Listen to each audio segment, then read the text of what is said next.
Ovogodišnjim republičkim programom suzbijanja larvi komaraca na teritoriji cele Srbije predviđene u okviru akcija koje se sprovode na području Pomoravskog okruga u 4. navratu ove godine larvicidima su tretirane i sva potencijalna žarišta za razvoj ovih insekata na celokupnom području Paraćinske opštine. Jako je bitno da kod tretiranja komaraca što veću površinu u istom momentu tretiramo. U svim gradovima u okviru našeg okruga će biti tretirane larve komaraca.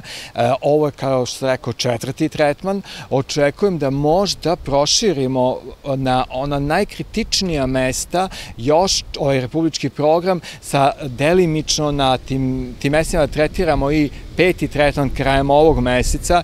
Normalno, ukoliko budu vremenske prilike što se tiče temperature i padavina adekvatne, da bi na taj način smanjili populaciju komaraca koja praktično i za sledeću godinu. Republičkim preventivnim larvicidnim tretmanima u kombinaciji sa tretmanima larvi i odraslih formi komaraca koje se tokom jedne kalendarske godine realizuju iz lokalnog programa postižu se maksimalni efekti mogući u datim vremenskim uslovima, povećane vlažnosti, čestih padavina i velikog broja vetrovitih dana, posebno karakterističnim za 2020.